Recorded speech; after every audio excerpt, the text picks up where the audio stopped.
हिंदी में चैत महीना, अंग्रेजी में अप्रैल महीना, ये बड़ा पावन महीना है। 5 अप्रैल को सम्राटों के सम्राट अशोक की जयंती, 11 अप्रैल को राष्ट्रपिता महात्मा ज्योतिबा फूले की जयंती और 14 अप्रैल को भारत रत्न बोधिसत्व डॉक्टर बी.आर. अम्बेडकर साहब की जयंती बड़े धूमधाम से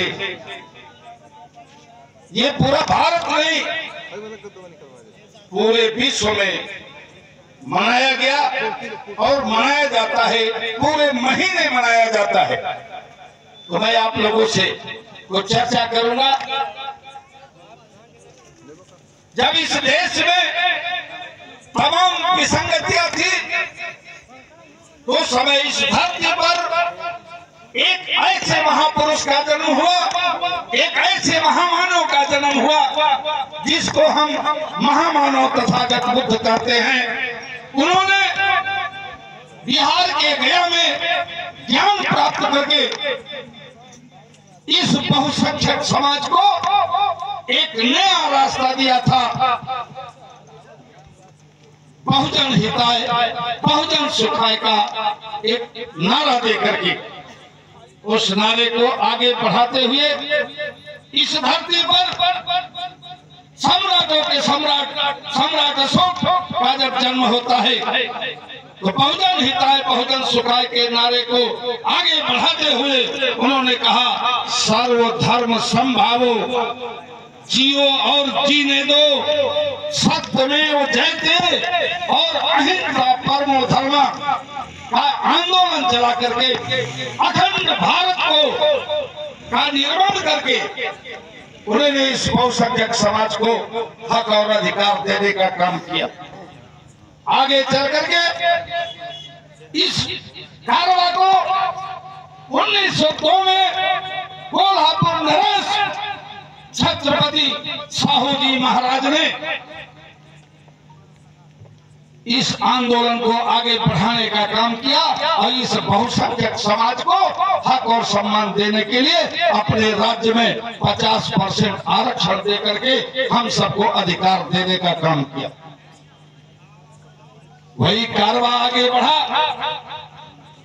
डॉक्टर बी.आर. अम्बेडकर जब अम्बेडकर से और इंग्लैंड से पढ़ करके भारत में आए तो यहाँ की दुर्दशा को देख करके बहुसंख्यक समाज को अपमानित देख करके उन्होंने इस बहुजन हिताय बहुजन सुखाय के नारे को लेकर के चलने का एक आंदोलन किया और आंदोलन को इतना सफल बनाया कि पूरे भारत में ये बहुसंख्यक समाज अपने हक अधिकार के लिए खड़ा हो गया।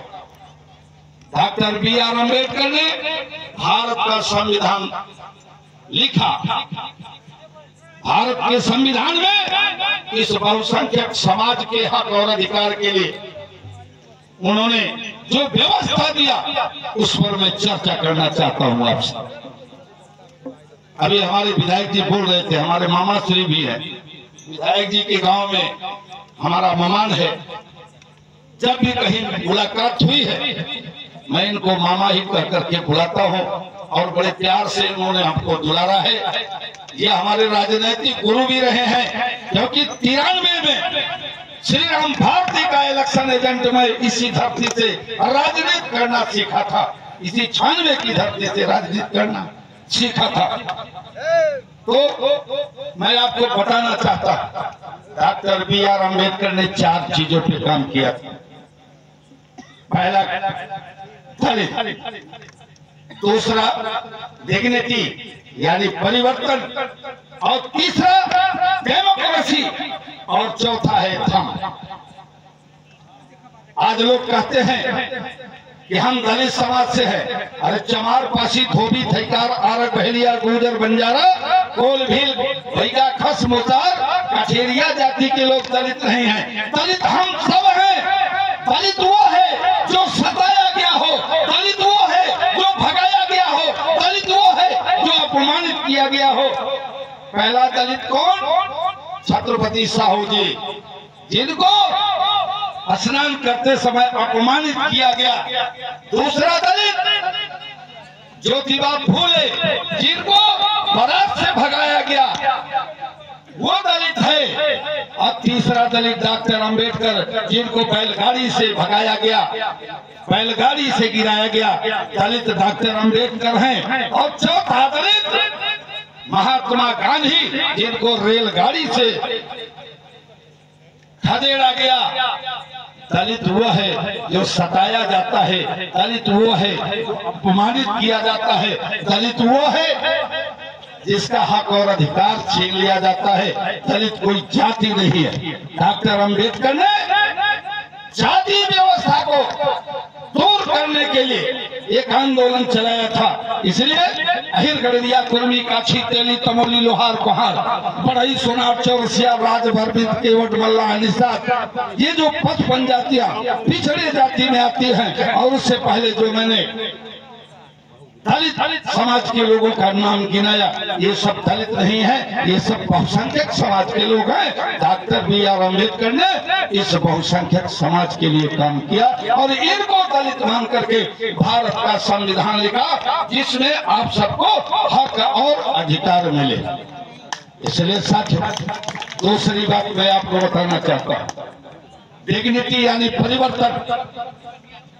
वर्धमान ने अपने अंदर परिवर्तन लाया, तब वो महावीर बने, जैन धर्म के प्रवर्तक कहलाए। सिद्धार्थ ने अपने अंदर परिवर्तन लाया, तब जाकर के तथागत बुद्ध कहलाए और बौद्ध धर्म के प्रवर्तक हुए।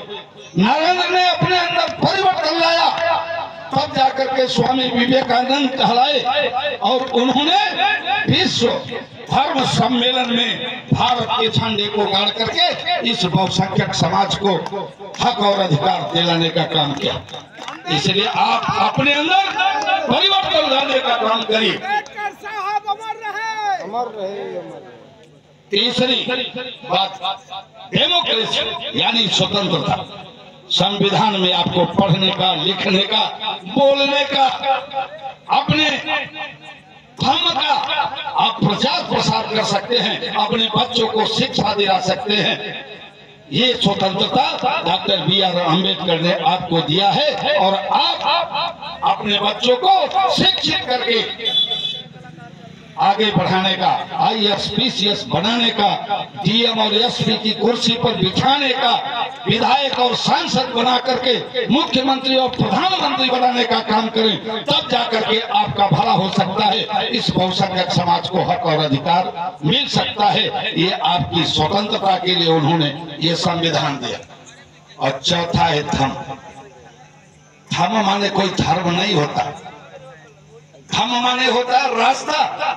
जब बौद्ध धर्म में 3 हिस्से हो गए, हीनयान, महायान, बद्रयान, तो डॉक्टर अंबेडकर ने 14 अक्टूबर 1956 को नागपुर की धरती पर बौद्ध धर्म की दीक्षा लेने के बाद एक नवायान चलाया। वो नवायान क्या है, शायद आप सब जानते होंगे। भारत के संविधान के पहले पृष्ठ पर लिखा है, जीवोलाल जी तो बराबर करते हैं, हमारे मास्टर साहब, हमारे पड़ोस के ही है। हम भारत के लोग प्रथमतः हम भारतीय हैं, अंततः हम भारतीय हैं। हम किसी जाति के नहीं हैं, हम भारत के लोग हैं, हम भारतीय हैं। और हमारा धर्म बौद्ध धर्म है, जिसमें बुद्ध अंबेडकर ने नवायान एक नया रास्ता दिया कि चल करके उससे हम अपना हक और अधिकार ले सकते हैं। इसलिए साथियों, आप लोगों से कहना चाहता हूं कि डॉक्टर अंबेडकर ने भारत का संविधान लोकतांत्रिक लिखा, क्योंकि यह देश लोकतांत्रिक है। और आज इस देश में 3500 पार्टियां जो जातिवाद, वंशवाद, परिवारवाद के नाम पर चलाई जा रही हैं, ये इस बहुसंख्यक समाज की हितैषी नहीं, बल्कि इनकी दुर्दशा का कारण बन रही हैं। जब देश लोकतांत्रिक है, संविधान लोकतांत्रिक है, तो संगठन भी लोकतांत्रिक होना चाहिए। और किसी हाथी से लड़ने के लिए किसी हाथी का ही तैयारी करनी चाहिए। लेकिन यहाँ हम सब जाति के नाम पर, वंश के नाम पर संगठन बना करके इस देश के बहुसंख्यक समाज को हक अधिकार से वंचित कर रहे हैं। इसलिए आप लोगों से निवेदन करना चाहता हूं, समय आने वाला है। 2026 में पंचायत का चुनाव होगा, 2027 में विधानसभा का चुनाव होगा। आपसे लोग वोट मांगने आएंगे, लेकिन आप अपने वोट की कीमत को नहीं समझते हैं। जिस दिन आप अपने वोट की कीमत को समझ जाएंगे, उस दिन इस जातिवादी, वंशवादी, परिवारवादी पार्टियों से छुटकारा पा करके एक लोकतांत्रिक संगठन को अपना वोट दे करके अपने बेटे को लखनऊ, दिल्ली का राजा बना करके वहां से जो आशा की किरण चलेगी वो आपके दरवाजे तक आएगी। आपके चेहरे पे मुस्कान होगी, आपके बच्चों को शिक्षा मिलेगी, आप स्वाभिमान और सम्मान से जीवन यापन करेंगे, आपके बहन बेटियों की इज्जत और आबरू सुरक्षित होगी और गर्व से कहेंगे कि इस आजाद भारत में दिल्ली की कुर्सी पर हमारा बेटा बैठा है जो हमारे हक और अधिकार की बात कर रहा है। इसलिए मैं आप लोगों को बताना चाहता हूँ, जो आप साड़ी, साया, ब्लाउज, कम्बल और रुपए में अपने वोट को बेच देते हैं, आपके वोट की कीमत इस देश के प्रधानमंत्री और राष्ट्रपति के वोट के बराबर है। आप उसको नहीं समझ पाते। उसे जातिवाद के नाम पर, धर्म के नाम पर, संप्रदाय के नाम पर, पिछड़ा और दलित के नाम पर अपने वोट को बर्बाद करते हैं। इसलिए मैं आप लोगों को सावधान करना चाहता हूं। Doctor B.R. अम्बेडकर ने ये नहीं कहा था कि यहाँ जातिवादी और वंशवादी संगठन चलाए जाएंगे। उन्होंने तो लोकतांत्रिक व्यवस्था कायम किया था। इसलिए मैं आपसे बताना चाहता हूं, ये आपके एक वोट की कीमत। जब ये देश आजाद हुआ, उससे पहले इस देश में 565 राजा राज्य करते थे, लेकिन आपके वोट से एक किसान का बेटा सरदार वल्लभ भाई पटेल जब गृह मंत्री बनता है, छोटे से कागज पे साइन करता है, 562 रियासतें भारत की संघीय व्यवस्था में विलीन हो जाती हैं।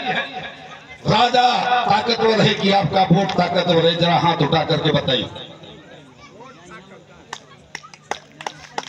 दूसरा उदाहरण मैं आपको देना चाहता हूं, इस देश के पूंजीपति बैंक चलाया करते थे। आप लोग सोचते हैं कि पूंजीपति ताकतवर होगा, लेकिन आपके वोट से इस देश में एक बार जब इंदिरा गांधी प्रधानमंत्री बनती है तो छोटे से कागज पे साइन करती हैं, सारी बैंकें राष्ट्रीयकृत हो जाती हैं। पूंजीपति चिल्लाता रह गया। बताइए, पूंजीपति ताकतवर है कि वोट ताकतवर है? तीसरा उदाहरण मैं आपको बता रहा हूं, 33 कोटि देवता, 88,000 ऋषि, तमाम देवी और हम लोगों के क्षेत्र में तमाम पहलवान, जिन्नात। अभी नवरात्र बीता, आप लोगों ने आडंबर में फंस करके उनको पूजने का काम किया। अगर ये ताकतवर होता तो आपके वोट से इस प्रदेश का मुख्यमंत्री जब मुलायम सिंह यादव बनते हैं और 1992 में जब बाबरी मस्जिद का ढांचा गिराया जाता है तो वहां के महंत को उठा करके जेल में डाल देते हैं। 35 कोटि देवता, 88,000 ऋषि, तमाम देवी देवता, क्षेत्रीय पहलवान और जिन्नात मंत्र रह गए, लेकिन वो ताला नहीं खुला। ताला कब खुलता है? जब आपका बेटा जज की कुर्सी पर बैठ करके छोटे से कागज पे साइन करता है, तब वो ताला खुलता है। तो देवी देवता ताकतवर है कि आपका वोट ताकतवर है? इसलिए साथियों, मैं आपसे निवेदन करके जा रहा हूँ, आगामी आने वाले समय में जो व्यक्ति अपने वोट को बेचता है, जो साड़ी, साया, ब्लाउज, कंबल पे अपने वोट को देता है, जो जातिवाद के नाम पर अपने वोट का प्रयोग करता है, धर्म के नाम पर अपने वोट का प्रयोग करता है, वो कभी अपनी बहन बेटियों की इज्जत और आबरू को भी बेच सकता है। इसलिए सावधान हो जाए। इस देश में लोकतांत्रिक संगठन को वोट करके आप आगे बढ़ने का काम करिए, तभी आपको हक और अधिकार मिल सकता है। धन्यवाद। जय हिंद, जय भारत।